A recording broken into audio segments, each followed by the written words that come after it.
Welcome to the Pindown, your Detroit Pistons podcast. I'm your host, Wes Davenport from Motor City Hoops and Detroit Bad Boys. And I'm Blake Silverman, writer for Detroit Bad Boys, covering everything from the Pistons to the NBA draft and the Motor City Cruise. And guys, like always, if you're tuning in live, we appreciate it. Leave the like, subscribe, all that good stuff. Do the same with the podcast platform, wherever you are listening, be that Apple Music, Spotify, wherever you get it. I actually use a weird third-party app because I don't like the Android options anymore. I kind of fell out of love with Spotify a little bit ago, but regardless, do all that good stuff. It really helps us out. And look, before we get talking about the Pistons today, I wanted to ask, did Detroit get as bad of weather as the Grand Rapids area did kind of over the past, 4 or 5 days? Because it got kind of nasty a little bit here with some early storms, which I was not expecting this early in the year. Yeah, it was cold over here too. And yesterday we're recording on Thursday night. So Wednesday was just horrible all day long, rain and stuff. I know there was some places probably got hit worse than us, but today, Thursday, it's finally warmer out, the sun's out. It's a little windy, but it's a good sign. I think we're getting there. See, that's all good. We actually lost power over the weekend. No. It wasn't the end of the world. It was only a few hours, but it was really the first time that had happened without us having the ability to put stuff in a freezer elsewhere. We had the refrigerator saga last summer where we were able to just put some stuff in a deep freezer and call it a day. So I was just kind of sitting there consumers was expecting to get it fixed up by the morning. I'm whatever's in the fridge, if it doesn't make it, it's okay. There's nothing we can do.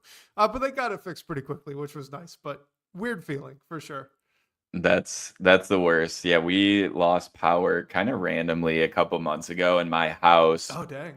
We have horrible cell service. Obviously Wi-Fi is good, but if the Wi-Fi is out, so if the power goes out, we kind of can't check in on anything. So and it was at night too. So me and my wife were taking shifts driving somewhere to get cell service so we can check DTE and see what the outage map was and when we were going to get power back.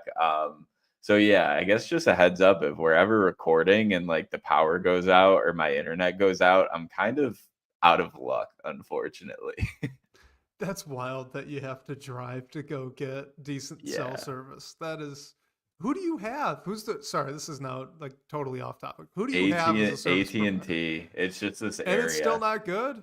Yeah, it's not great. My wife and I are using Mint Mobile, and we get fantastic service over here in Grand Rapids for extremely cheap. So that's good, at least. All right, if you guys are tuning in live, of course, make sure that you ask questions, whatever questions you got, in the chat. We should have plenty of time to get to those today. But talking with the Pistons, we really got I guess 3 things where we could start off with, right? We have that whole Timberwolves fiasco that happened a few nights ago, the OKC game that just got over the last night. We're recording here on a Thursday afternoon, and then Cade's injury as well. So where do you really want to start with these topics? Well, I guess this is maybe a fun thing because I know we'll get into the actual basketball in a little bit, and it is a kind of related to the fight. But was it just me, or was the statement from Tom Gores last night a little bit weird, especially the timing of it? It was released, I think, at halftime while the Pistons were playing the Thunder, and what he said was fine. It was good. It was just backing up his players and just reiterating the identity of Detroit basketball and this team specifically. And I know it was while Ron Holland, Isaiah Stewart, and Marcus Sasser were serving their suspension. So maybe the time did make sense a little bit, but I was also just this is just odd. And I was curious if I was the only one who felt that way. Okay, so patch me in on what it said and why it was weird. Because look, I saw that he put out a statement. I maybe read 2 words, and then I just kind of moved moved on. I didn't really care. I was like, oh, nice. Tom Gores wants to say something about his team playing tough and improving this year. Good for him. And that was kind of the end of my attention span for it. So like what happened with that? Yeah, and it again, it wasn't like the statement itself because I thought it was good, but essentially he started off by saying that the whole organization stands behind their players, wish the penalty outcome was different, and just has pride for the players, passion for the city, and supports everyone, and just reiterating that these Pistons compete with passion and teamwork, and they love each other, and thanking the fans as well. So like all in all, I thought it was great what he said itself. I was just kind of like, it was something I was not expecting. And when you get a statement from the owner in the middle of the game, especially, I was just like, huh, that's interesting. And I also just can't remember in recent memory, at least, like an owner speaking publicly, especially in a written statement, just like backing up their players especially after like punishments were handed down. Like, I wonder what the league thinks about that, honestly. Yeah, so that is, now that you put it that way, it is actually pretty interesting. And Mimsy313 says Tom Gores with the W. Love that. Sounds like it kind of sounds to me like there's not going to be any, dictation from on high telling JB to get the guys to clean it up, right? Mm-hmm. If anything, I guess the only takeaway is that Tom Gores is cool with it and he doesn't care. He maybe even kind of sort of likes it because all the fans seem to really like it. That is, of course, Detroit basketball. That's really, I mean, it's not just basketball, right? That's most sports teams in the city of Detroit, I would say, kind of push that line, toe that line like Isaiah Stewart, like the Pistons do, which is great. It's really fun to watch. I love it. I know I love it. I think you like it. And obviously it seems like there's been a lot of fan interaction, more ticket sales, more, just video of people walking around the city wearing Pistons gear, stuff like that. So yeah, I guess it's weird, obviously, that he just put it out in the middle of a game. But on the other hand, it's good. It's Yeah. good that there's not going to be a big change coming, or that the ownership group thinks, hey, like, we can't keep doing this. You got to clean it up. Yeah, it is cool to have that transparency now that I'm thinking about it too. And like, hey, maybe with how much he supports it, he's picking up some of like the fines and the missed pay At least from Ron some of the Hollins. missed games, or yeah, give JB some more freedom to call out officials in his post game press conference. Did he ever get fined for I was that just rant, about by to the ask way? you that too, because I haven't seen it either. I don't I think he did. I don't think I he don't think he did. got fined. Yeah, and we would have seen that. So hey, credit for JB. Like after that game, I was like, he's about to get his money's worth for sure. And by that, he definitely did, but it didn't end up costing him anything. So that kind of speaks loudly without saying anything. Well, let's talk a little bit about the skirmish there that Hmm. happened in Minnesota, since we already are on the subject. And I mean, I don't think that there's too much to say about the actual thing, right? The actual occurrence when it happened. Like, you had Isaiah Stewart and Malik Beasley were chirping quite a bit. The play beforehand was the pushing match between Stewart, DiVincenzo, and a little bit of Gobert, I believe, if I remember right. So, the actual that there was an altercation, not all that surprising. I think what was a little bit surprising was that Naz Reid and Dante DiVincenzo went so harshly after Ron Holland. When, Hmm. I mean, that was, Omari mentioned this on the Pistons Pulse, but like, that was a very normal foul. Like, Hmm. yeah, Ron was complaining because he didn't think he fouled him. He did. It was a foul, but it wasn't a hard foul by any means in terms of NBA standards. And to have Naz Reid come back and kind of initiate that whole exchange based on that made me think that basically the Timberwolves were a little bit peeved that the rest of the Pistons players were towing the line a little bit. And so they went after a 19-year-old. And look, if you're going to go after any 19-year-old, that was the wrong one to pick, right? They should have, if you wanted an easy target, they should not have picked Ron Holland, who's been on the borderline of literally throwing hands multiple times this season. So like, I think they made a bad calculation there. Maybe they should have gone for Sasser, who still got suspended and kicked out. I don't know what he did. Regardless, didn't seem like the smartest move by the Timberwolves. What has stuck with me and what has been more frustrating for me was the suspensions. So why don't you just take a minute to go through what those were and then what your thoughts were on those three? Yeah, so the suspensions the league handed down was 2 games for Isaiah Stewart. He gets the biggest punishment of the bunch, and I did not look through the exact league press release, but I did see some chatter that was a lot due to prior issues and just punishments that have been handed down. Which and makes then sense. I mean, he's about to be in the range of being suspended for technical fouls too. So that is a legitimate gripe. I think that one does make sense. Yeah, and then after Stewart, Sasser got a game, as did Ron Holland, and then on the Wolves side, I think it was just Naz Reid and DiVincenzo got a game apiece, and that was it for the suspensions for them. I mean, like what you said, I'm not really sure why Sasser was suspended, and same with Ron Holland, honestly. I guess just I knew suspensions were coming because of how it spilled into the crowd and everything. And I get why you give Isaiah Stewart an additional game. The league has shown a history of doing that for players that they repeatedly hand down punishments to. See Draymond Green as the prime example for that. So basketball wise, it definitely stunk because the game totally flipped after that. And the Pistons were just more bare than they already were, and weren't able to keep up. So yeah, overall I'm happy it didn't escalate more than what it did, even though it was it's the biggest in-game fight I can remember in some time, honestly.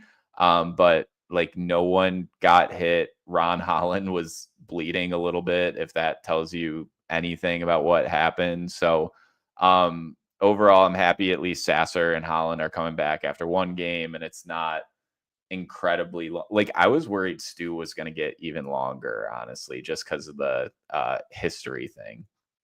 Yeah, I was too. I was worried Stu was going to be the rest of the season or something for that, which I guess on the one hand, maybe could have been a blessing in disguise. Yeah, it's 5 games, and I think he's maybe 2 technical fouls away from getting a game suspension anyway. Now, all of that stuff resets once the playoffs start, so not a long-term concern there. But, I mean, there's a good chance that Isaiah Stewart ends up suspended for a game within the next 4 games that he plays, since he's still got one more on the suspension. So I'm glad that Stu wasn't longer. I'm with Mimsy313. I did not see what Marcus Sasser did in the moment.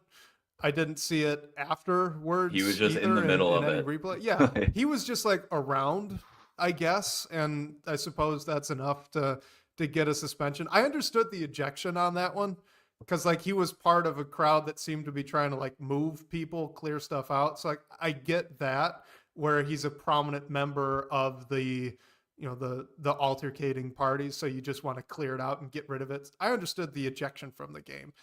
The suspension, though, I don't get. However, I am willing to give the NBA the benefit of the doubt there, that maybe they saw something or the refs saw something that we were not privy to that warranted him needing a suspension.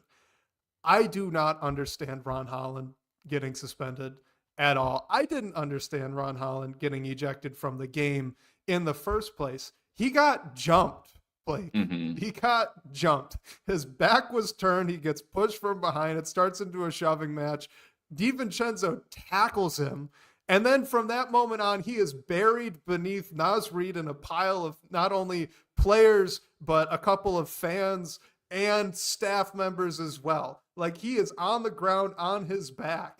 Whatever he did in that pile is not escalating a conflict. It is purely self-defense. I cannot think of any other way to think of, even if these are NBA punches, right? Even if what's being pushed at him is like just like a light talking to that looks really angry and he's getting pinned down on the floor to get it. Like whatever he does to get out of that is fully justified. And then he just, as soon as his teammates, by the way, because he didn't get to clear himself from this pile, he got pulled out, I believe, by Isaiah Stewart. So when he was finally pulled out and kicked away, he just walked back. Like he was walking backwards to keep looking at everything, but he wasn't even hardly talking. He was just walking back. Like, what is he supposed to do? Why is he? I did not get that at all. It makes absolutely no sense to me. I would like someone to explain it to me, like I am five, how you could get basically tackled during an NBA game, buried in the bottom of a dog pile, removed by your own teammates, and still suspended a game. I think he was punished enough. Yeah.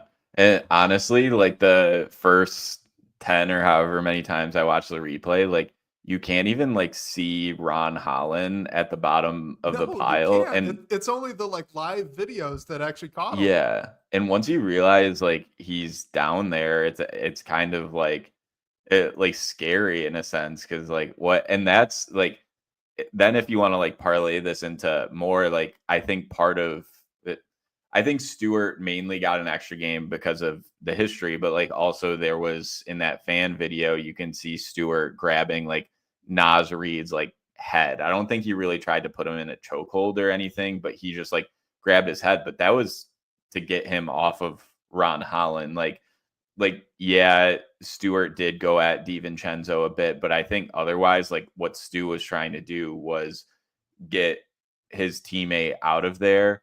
So yeah, Holland, the only like explanation I can think of for his suspension is like he was in the middle of it, like Sasser was. I am with you that I don't really think that that's a reason for a suspension anyway, but at least it was just a game and nothing more than that. I'm just trying to think of an alternative, right? Like you're the NBA, you're dealing out the suspensions. The suspension is to try and like punish behavior that you don't want to see happen more of in your games moving forward. So like you said, I get it with Isaiah Stewart because he's a repeat offender at this point. And as you said, he was fairly aggressively trying to clear out the pile. I get it. DiVincenzo, Naz Reid, obviously, I understand. They started the whole thing. Like you do not want more of that. Marcus Sasser, I'm willing to like give the benefit of the doubt and say that he did something that the league does not want to see repeated more, like moving forward by Marcus Sasser. But what was Ron Holland supposed to do? Lay down and take it? Like, what are we punishing there? I do not get it. I know. Yeah, I just don't get it. It can't be like anything that was like spoken either, because you can't, like I've never seen someone suspended for something like that in a game. Sure, like getting tossed from the game, but yeah, I don't know. And just like all the angles that we've seen with the different broadcasts, as well as like the fans who were there and getting shots of it, like I didn't see anything from Holland other than he fouled Naz Reid and Naz Reid took exception to that. And that's how everything started. I thought it was just so wild how Naz Reid like wagged his finger at Ron. Like I'd honestly say that DiVincenzo was kind of like the main aggressor of everything. Like he just had no reason to do what he did. But like Naz Reid's reaction to Ron Holland was just wild. I stand by it. I think I feel as though I'm fairly confident in what happened to start the whole thing, and that's that the Timberwolves were really upset about Isaiah Stewart and Malik Beasley talking and doing as much stuff as they were. So they went, let's go after the 19-year-old rookie. It just so happens that that's not the 19-year-old rookie you want to go for. Maybe they would have been better served going after Sasser or something. But then at the same time, it probably doesn't look as good for them from their perspective because Sasser's only like, 6'1", 6'2", and you got a huge size. Whatever. I'm upset above all at this point, Blake, that this season of Pistons basketball has made me talk negatively about the referees now twice in like a month span. And you know how much I hate doing that. I just want to ignore the refs, take them as a given and move on. It doesn't matter. but this is twice now where I'm legitimately upset, and it's just frustrating. Yeah, you can only hope that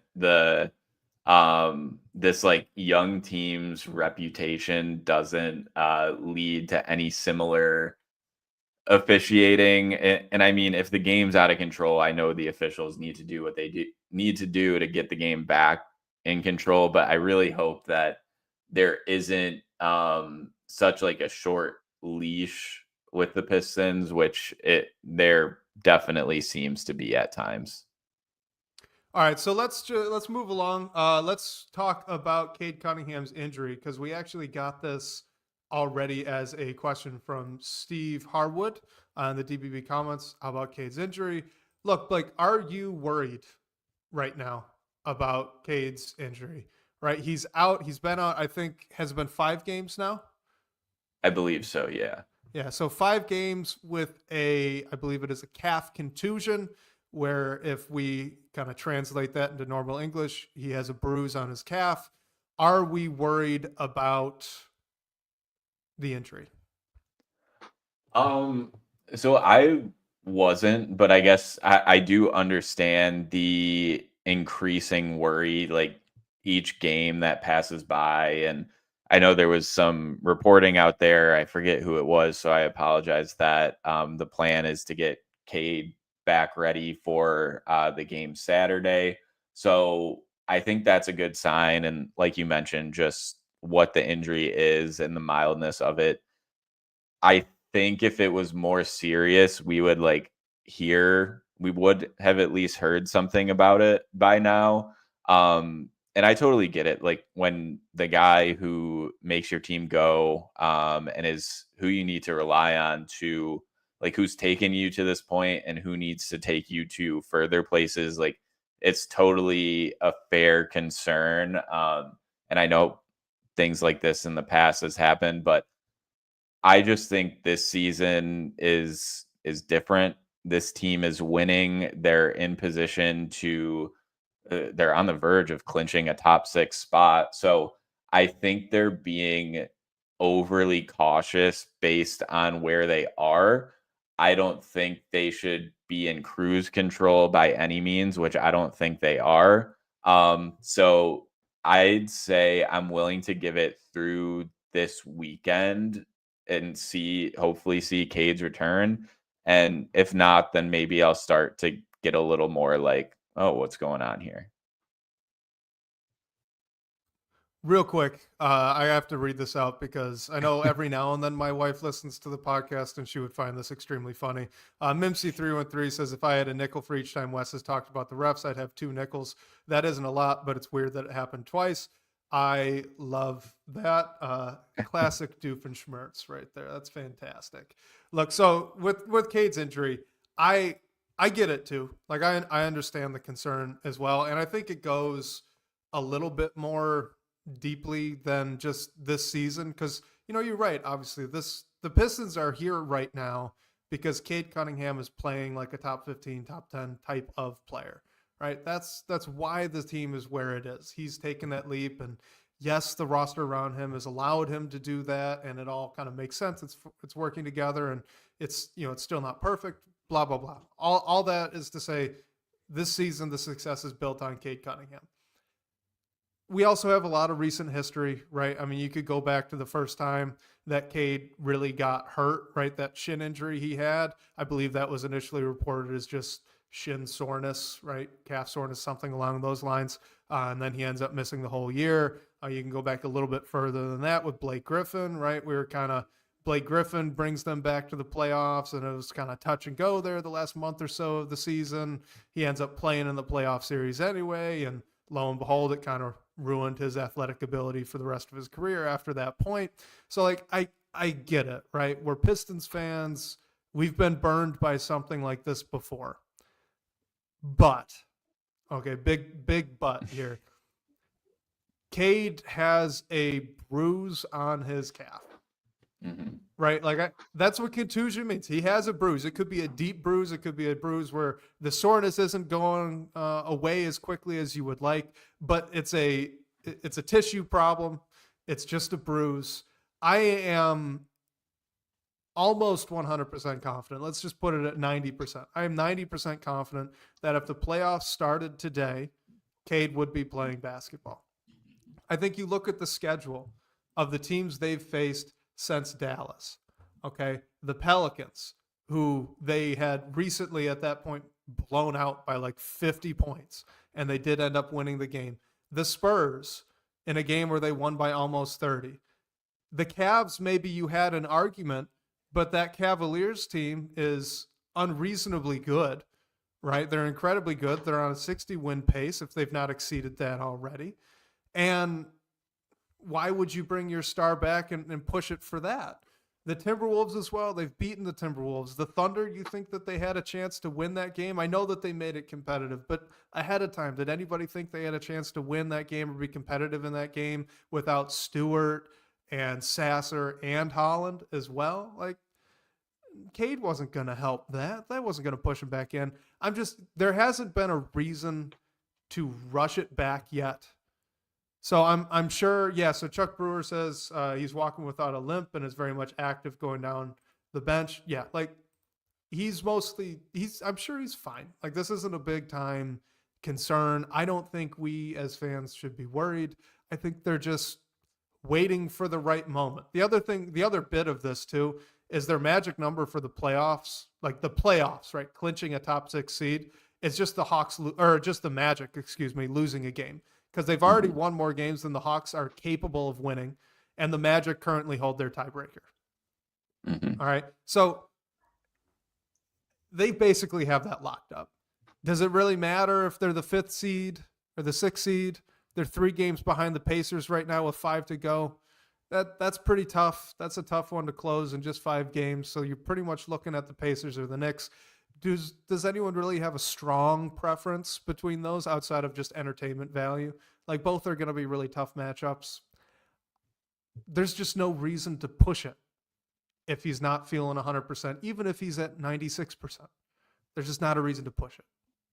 Right. Yeah, I agree. I think it's being overly cautious. And I think what you bring up about the schedule is an important point, because they were still able to win a couple games with Cade out. And I do think just where this team is just real quick, they're 3-2.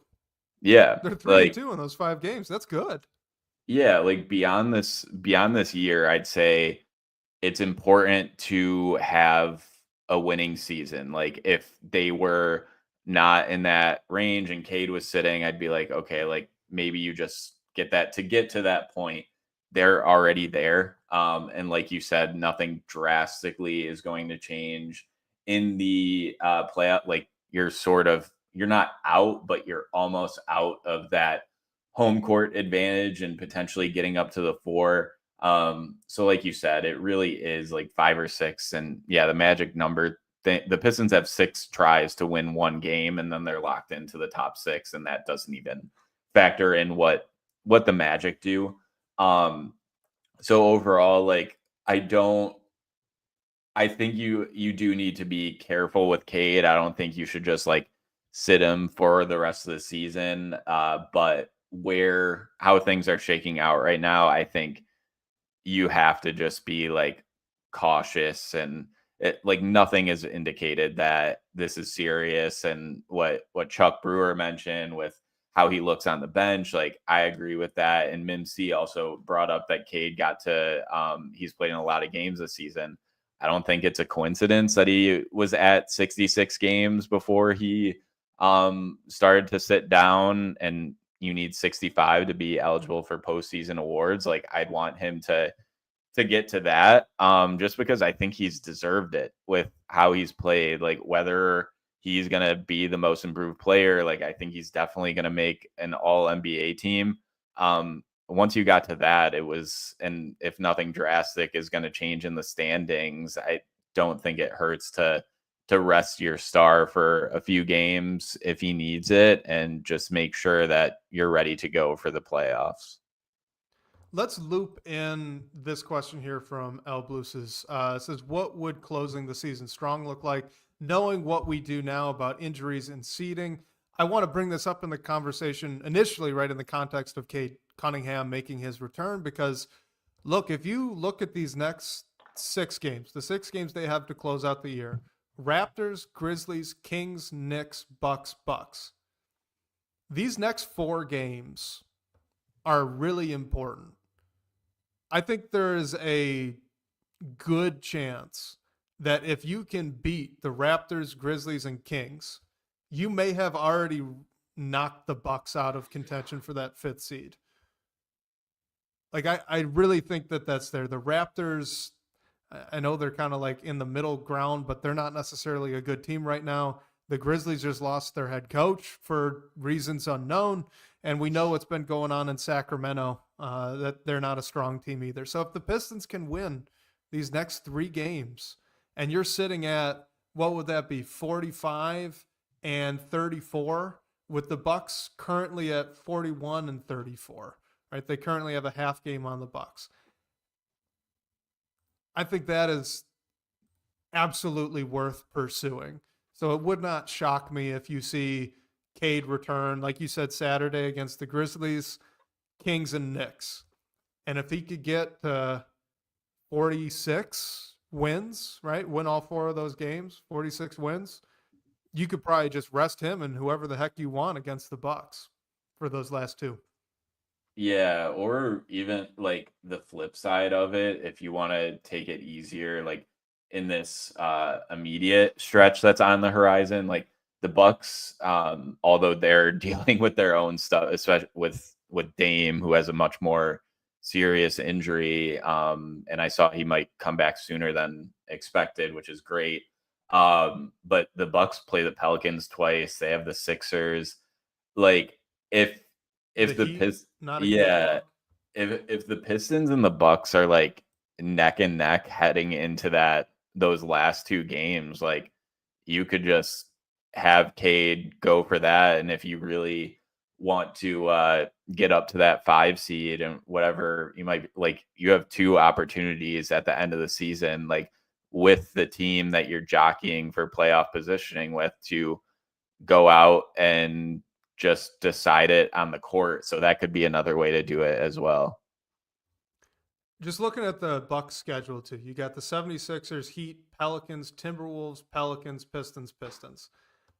If they lose 3 games and the Pistons can win 4, that is game over, just for what it's worth, right? It's not, at that point, it's not coming down at all to those last 2. Those last 2 games are kind of irrelevant, which to me is a bit of a dream scenario. If you care about seeding, right? If you want that 5th seed instead of the 6th seed, I would rather not have to face Giannis looking down the barrel of basically 2 playoff games, right? To figure out how things are going to shake out. I would like to just avoid that. So direct to Al Blues' question here, what would finishing the season strong look like? Win the next 4 games. Beat the Raptors, the Grizzlies, the Kings, and the Knicks. If you could do that and be sitting at 46 wins with 2 games to go there against the Milwaukee Bucks, not only do I think that there's a good chance it doesn't matter if you go 0-2 there, but I think that would be, regardless of the Bucks outcomes, finishing extremely strong.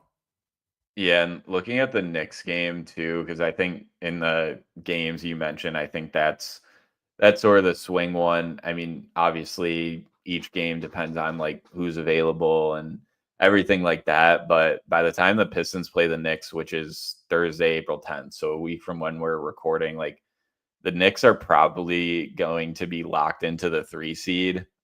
So they might be sitting all their guys their final few games there too. So that just, even though on the schedule, looking at it, like that jumped out as like the toughest game in that stretch to me. But it just might be winnable at that point. But I guess you also never know with Tibbs what that guy's going to do. True. Yeah, you don't. Do you have any hope left of catching the Pacers, by the way? So the Pistons are 3 games back from the Pacers. The Pacers are sitting at 45 and 31. They are 8-2 in their last 10. Yeah, I think 3 games is like a big margin to make up in this short period of time, especially when the Pacers hold a tiebreaker and there aren't any more head-to-head matchups. So it's like mathematically possible. I am not counting on it by any means, and I guess we'll sort of see what the team thinks because unfortunately, like when Cade's on the verge of coming back from this injury, the Pistons play the Raptors on Friday night and then the Grizzlies Saturday. They have to travel in between. It's a short trip from Toronto to Detroit, but still, it's a road back to back. Cade's not going to play in both those games. So, with the reports that they're targeting Saturday, like if he does come back Saturday, I could see that as like, okay, we're going to try to catch the Pacers, depending on what they do, as high as they can go. But just with how well the Pacers have been playing too, I think it's highly unlikely. Yeah, I'm with you. I don't think there's much of a shot they catch the Pacers. And like you said, I also don't think there's really too much of a shot the Pacers catch the Knicks either. So I Just think get the 5 seed and then take care of the Pacers in 6 games, and it doesn't matter. yeah, exactly. Right? Exactly. That is what we all want. I really want the entertainment of that Pacers series. I don't necessarily think the Pistons would win it. I mean, I don't think they'd beat the Knicks either for whatever that's worth, but it'd be fun. And I think, like you said, it'd go to like 6 or 7, which would be really cool. If it goes to 7, then two, toss the coin, throw, who knows? Who knows what happens in a game 7? Anything can happen. I think they're both fun matchups for different Yeah. reasons. And yeah, like the Pacers, I'd say definitely has the more entertainment value with just the bad blood between those two teams, and obviously, like hope nothing gets out of hand that would lead to ejections or suspensions for the Pistons. But overall, like that series will definitely have some major juice to it, like more than any first round series across the league, I'd say. All right. So since we're talking about the playoffs, we kind of cooked up a fun game to more or less close out the show. I mean, if we get any more live questions, we'll certainly try to handle those as they come in. But let's both of us rank the following players in the following order. Okay. So we want to say first, actually, let's go the other way around. We're going to go least to most. All right. So which player would be the least vital for the Pistons playoff success, and which player would be the most vital for the Pistons playoff success? So there's our scale. I'm going to give you a wild card. So if there's a name that I'm about to list that you or I want to add in, we can. That would be where. But Malik Beasley, Isaiah Stewart, Tobias Harris, Dennis Schroeder, Jalen Duren, and Asar Thompson. So you go first. Who's the least of that crew? Okay, so we're just excluding Cade and Holland Yeah. from the rotation, essentially. Okay, so More or less, yeah. And Fontecchio. But okay, you could add anyone other than Cade, because obviously he's the most important. And that he's would the be most least important, but fun.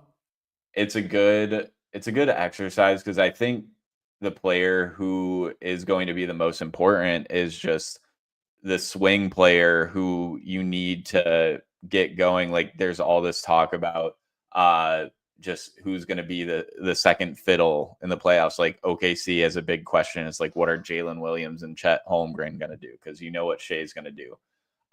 So who is that player that's most likely to provide this? We're gonna go up the scale.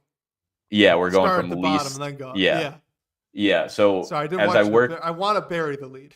right. So as like I work my way up, I'm trying to just get to who I think has the most opportunity to provide that extra like scoring oomph, a tough word to like say off the tongue, as Cade's getting targeted, because we know he's going to do what he's going to do. So I'm going to go Stu at the bottom, All Duren. right, let's stick on that. We'll go one by Okay. one. All right. So what's the what's the reasoning with Isaiah Stewart on the bottom? I think our list is going to look extremely different only because I'm probably going to think a little bit more on the just all-encompassing role element, and it seems like Hmm. you're certainly focusing on scoring, right? Is that fair? So is that why Stewart will Yeah, be there near the bottom? strictly because of his offensive game. Like I think Stu is going to be huge in the playoffs, just as a defender and also as an enforcer that role. But I really just think like to get wins in the playoffs, especially against a team like the Pacers, like you just have to have those like secondary and tertiary scorers, and like Stu, that just hasn't been Stu's role offensively. So that's why I put him toward the bottom. And then after that, I'd go Schroeder just because of the role. Like I think there could be nights where he's able to pop off, or if Cade gets in foul trouble, whatever it might be, like he'll all these players are going to be really important. So I don't mean it as a slight toward anyone. Um Right. and and then I'll after that I'll Oh, go. wait. Blake, we're going one by one. I'm sorry. I'm sorry. I'm getting it. You I'm keep just putting the trying to cart think before of the my cart. list. No, you're good. You're good. I think that at the bottom of the list here, I want to throw in my wild card because there's a name that I didn't include that I do think is going to be very important, but not necessarily worthy of being with the rest of that crew. And that's just Tim Hardaway Jr. Look, I think Mhm. Tim Hardaway Jr., his shooting, his ability to, as he's been flashing more recently, occasionally get to the rim and have a nice finish, or get out in transition and have a nice finish.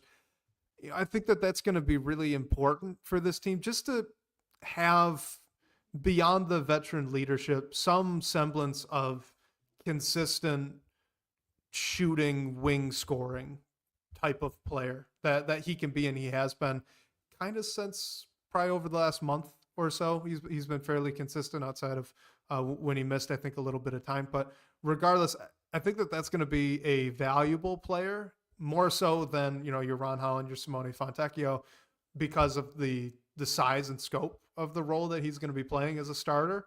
But it's not necessarily to the level of the rest of these guys. For my number two, though, I think I'm actually going to go Malik Beasley. I think I'm going to go Okay. Malik Beasley. So both those shooting guards there down near the bottom, and only because with Beasley the role is so specialized.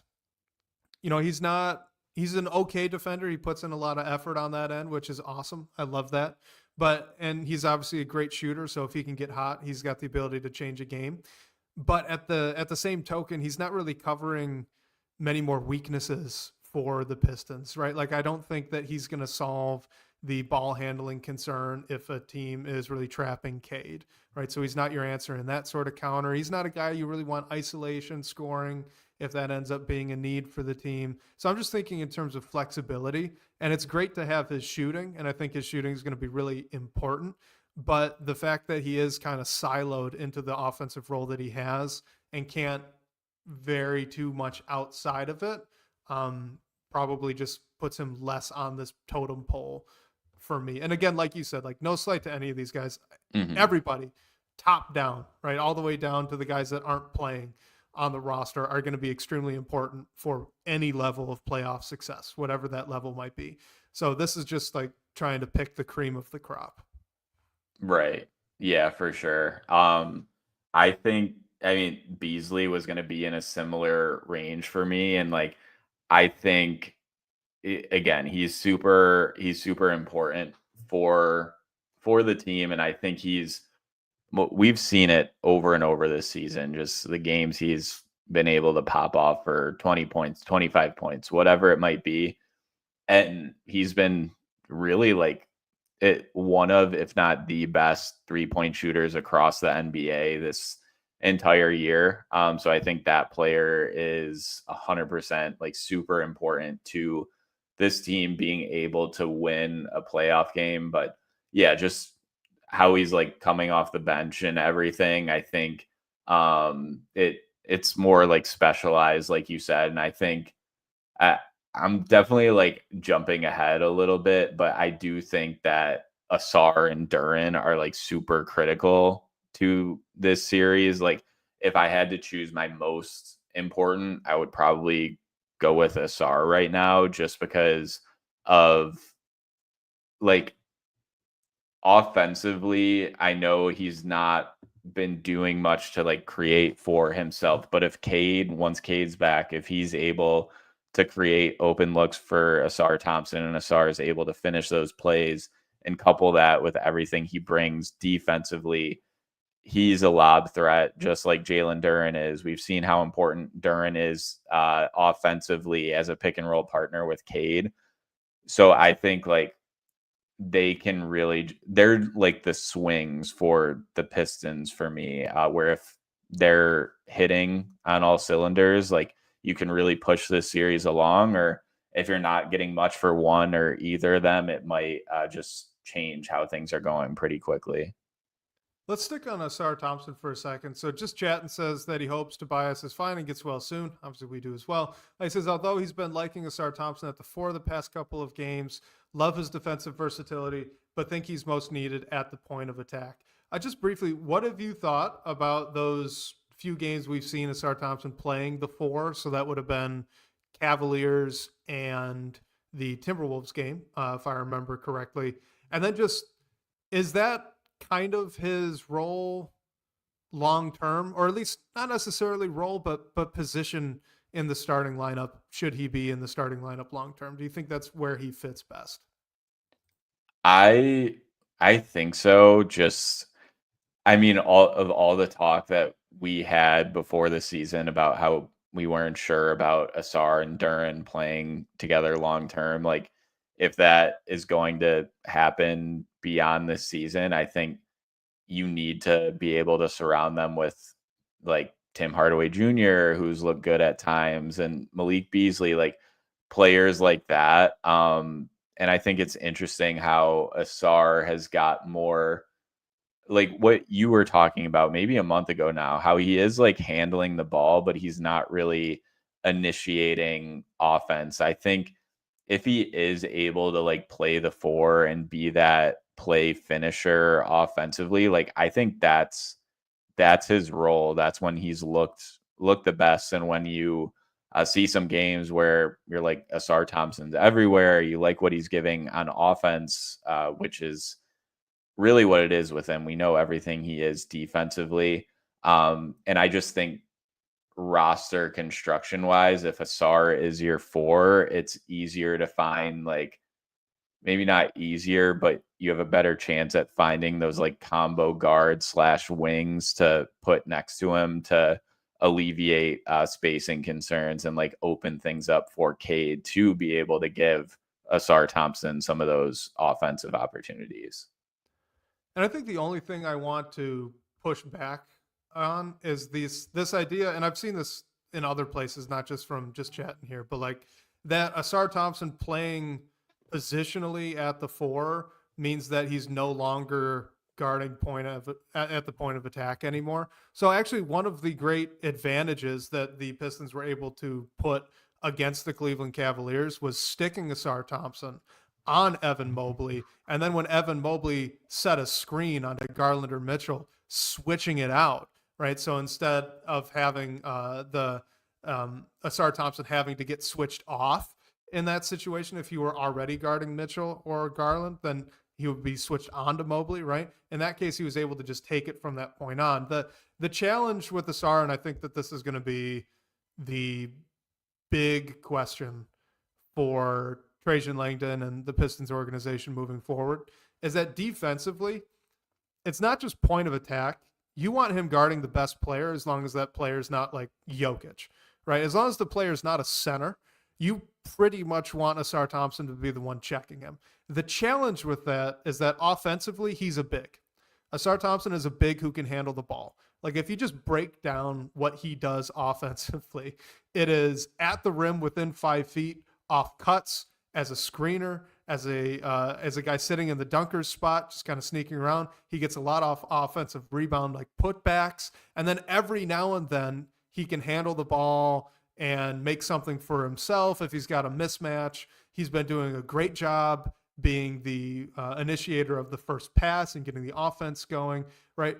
What I'm describing is basically Aaron Gordon if he doesn't shoot threes. Like, this is a big who can handle the basketball. So the challenge with that, with Asar being a unique player in that way, is that his best fit as a forward next to him would be a player who defensively can guard up to the 4, maybe even the 5 if they need him to, right? So if you're playing a team that, like, maybe take the Timberwolves, for example, where, like, yeah, Asar could do a good job on Julius Randle, but you'd rather have him on Anthony Edwards. So you'd want a 3 who defensively can step up and do that, but offensively can space and stay away from the floor or stay away from the rim, I should say, and handle the basketball and, do a lot off the catch from the perimeter in that way. That is a tough thing to find, especially if you're already dealing with a center that isn't spacing the floor himself yet, right? So I think that's going to be the challenge for Asar long term, but I do like the idea of, look, if you need to get floor spacing and the ability to create for yourself offensively into the rotation somewhere, it's a little bit easier to do it with a wing than a forward, right? So if you could find a 3, that's probably easier than finding a 4 who's basically Tobias Harris but a good defender, right? If that makes sense. So long story short, I agree with you. I actually have Asar as second. Yeah, I would have him second most important, most vital on my list. I think that the defense that he could provide against Jalen Brunson or Tyrese Halliburton is absolutely pivotal for the outcome of any given game and the series in general. So just from a defensive perspective only, you need Asar Thompson to be on his game and disruptive and taking those star players out of it. And I think he can. So I'm excited to watch.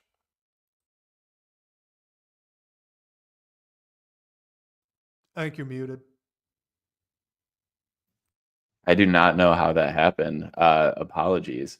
But yeah, I think the only thing with Asar is if you can just find ways to get him going offensively, like, you have nothing to worry about. And that's like a big thing. That's the talking point always with him. And I think it's just like on the broadcast the other night against Oklahoma City, right? When Greg Kelser's bringing up the reason the Pistons lost to OKC the first go around wasn't because SGA went off. It was because Cason Wallace, a guy who's a really good defender for them, also went off for like 20 points. That's kind of Asar right now, right? Like, he can elevate you above your normal performance if he can score, right? If he can be a scoring threat, like you're saying, then then you're really tough to beat. And so I'm with you. Hopefully they can do that for him. Yeah, it's like, could he? I don't think he's there yet to be like a number 2 next to Cade offensively, but like, for a few games here and there, could he be a secondary or like tertiary guy and just like give you a little bit more juice offensively? Like, will go a long way. It's just like the swing in a playoff series that is tough to keep up with, and then you couple that with what he's able to do as a defender and the extraordinary athlete he is. If the team's able to get some steals, get out and run, then like, what you're getting from that. It's just like being able to get him in the right positions and the right looks to help give you what you need offensively. Okay, so I believe so far we have Malik Beasley, and I had Tim Hardaway Jr. down there at the bottom of the list. You had Isaiah Stewart as second from the bottom of our most vital Pistons playoff performers list. So who would be next for you? Obviously, we've talked about Asar Thompson, having him nearer the top, but you've got guys like Jalen Duren, Dennis Schroeder, Tobias Harris, and that is it. So those 3 guys left. Who's coming next for you? Yeah, after Stewart, I just have Schroeder. It's super important player. Again, I know we talked about him a little bit But I just think you're just going to need your first five to get going when you shrink the rotations down, and Schroeder is going to be super important keeping the offense going when Cade is off the floor, and he's a guy who can make some shots and create for others as well. So super important. I could just see potentially his minutes going down just a touch. So that's why I have him down there. And yeah, I really think just like the most important guys are going to be your Asar Thompsons and your Jalen Durans for this after Cade, of course. I think so. I'm with you that he's not like in that top level, but I am just so worried. I know I've said this before, but I'm really worried about teams doing what the Atlanta Hawks did to Detroit in that one game where Cade was absolutely going off in the first half, and then they just trapped him in the backcourt and forced the ball out of his hands, and that game became a little bit closer than it should have been down the stretch due to that fact and that fact alone. I'm less worried about the Pacers being able to do that. I'm more worried about the Knicks being able to do that. But I think that that's a viable strategy that we may see either team employ against Detroit in that series, at least for a game or two, and kind of see how it shakes out from there. So I think I'd have him one level higher than this one. My next on the list would probably be Tobias Harris, and I think that his scoring and his defense are both going to be extremely important. Both teams that the Pistons could be playing here in the playoffs have good wings that it would be great to have Tobias be able to confidently check at least a little bit, right? Like if you could have Tobias Harris focus on Pascal Siakam and actually do an okay job, then that frees up Asar Thompson to go check Therese Halliburton, right? If you could trust Tobias Harris to maybe focus on OG Anunoby or McCall Bridges, then same thing. You're allowing Asar Thompson to go down and check Jalen Brunson. So I think that he's really important in that way. But the next on the list being Dennis Schroeder, because teams I'm very confident are going to want the ball out of Cade's hands, I could see his minutes actually going up just to let Schroeder initiate, run the show, and then kind of put Cade off ball when teams are trying to do that, so that, yeah, Cade isn't the one making the first pass, making the first read, and getting everyone in place, but he's still running the offense, and the offense is still going through him in that way. And I think just the veteran presence, calm hand, guy who's been there and done it before, to handle that type of pressure in the playoffs in that type of setting, I think that's going to be extremely valuable. Yeah, I think we'd just have those flopped. I'd have Tobias next. For like, I think he's super important too, and we've seen at times when the Pistons aren't getting much from him, and also times when he's able to be that sort of like grounding force on the floor and just get you a bucket when you need it, and able to defend a little bit too. Just being able to take those other guys that you're worried about when Asar's taking on like the main offensive or defensive assignment. So I'd have him right around there too. And then after that, for me, it would just be Beasley, Duran, and Asar to round it out too. So my top three then, it'll be Isaiah Stewart, Asar Thompson. So we've already talked about Asar Thompson, Isaiah Stewart. Both teams that the Pistons are playing have stretch bigs, and we saw in the game here against Oklahoma City early on in the first half just how vital Isaiah Stewart's defensive presence is to the functioning of this team. I know that the Pistons made a couple of pretty good runs. You could also attribute that to some lackadaisicalness from the Oklahoma City Thunder as well. Like, I would caution against putting the runs that the Pistons had fully on their shoulders. I do think OKC bears some burden of that blame, but regardless, Isaiah Stewart is, if it's not Asar Thompson, the most important player in terms of the Pistons defense on this roster, it's Isaiah Stewart. So I'd have him number 3. Number 1, it's Jalen Duran. Look, I don't think that he can do it.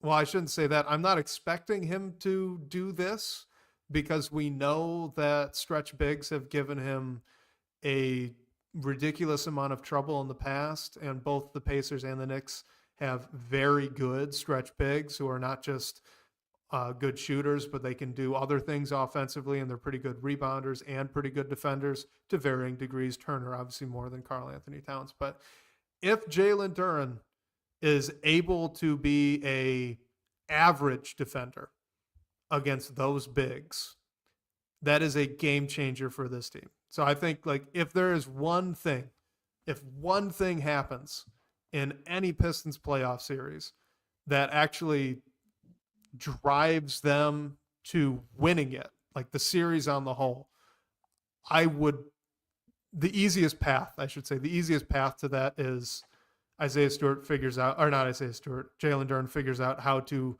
stop Miles Turner or Karl Anthony Towns. And so for that reason alone, just the upside of that, even though I'm not expecting it to happen and we don't have any reason to expect it to happen, the upside of that, that's why he's number one on my list. Yeah. Yeah. And super important for me too. I just have him at that second spot. Because I mean, he's going to be huge for Cade, and like what he's going to do in the pick and roll. We've seen it. A great rebounder. But yeah, it's always the defense with him. Like we talk about the swing for Asar being what he's able to do offensively. You just like flip flop it for Duren. If he's able to just like create some difficulty for the Pacers, because we know that they've exploited that in the past with how they use Miles Turner and then just try to attack Duren and switches and everything like that. If Duren's able to, like, he doesn't even need to totally cancel it out, but if he's able to just minimize it, like, totally agree. It changes the game for this team, and it will cause Indiana to have to like change everything that they're doing when they're trying to score. Yeah, there are three things that become extremely important when you get to playoff basketball. One is defense, and so that's why Asar Thompson and Isaiah Stewart are going to be extremely important. The other is the ability to create for yourself, right? So that's why Dennis Schroeder and to some extent Tobias Harris are going to be really important, along obviously with Cade Cunningham as well. And then the third is the shooting, right? So Malik Beasley, Tim Hardaway Jr., etc. Like if you're looking up and down the roster, guys that have limitations in one of those three areas or even two of those three areas usually are exceeding in at least one other. So Asar Thompson, maybe he's not great at creating for himself, and maybe he's not a great shooter, but he is a phenomenal defender, right? Isaiah Stewart can't really create for himself, but he can shoot it a little bit. He's a great defender. You can keep going on down the list with Tobias Harris, who's maybe not a good defender, but can get his own and can shoot the ball, etc. Jalen Duren right now is the only player where you look at it and you go, he would struggle with all three, right? We know that he struggles defensively, even though he's improving. We know that he's not a shooter, and we know that he's not really a guy you want to give the ball and just like tell him to go get his own shot. So if he can figure out to get in the way of a shooting big defensively, all of a sudden that fixes the one limitation. And then there's not a player on the rest of this roster that isn't at least giving you one of those three things. And that could be huge. I just think that could be so important for the Pistons there in that series. That would, if you are looking at your roster, your guys that are actually getting playoff minutes, and you're saying every one of them is at least giving me something in that big trio of items that are so important for playoff success, shooting, ability to get your own shot, and defense. If everyone is giving you something, I think you got a real shot.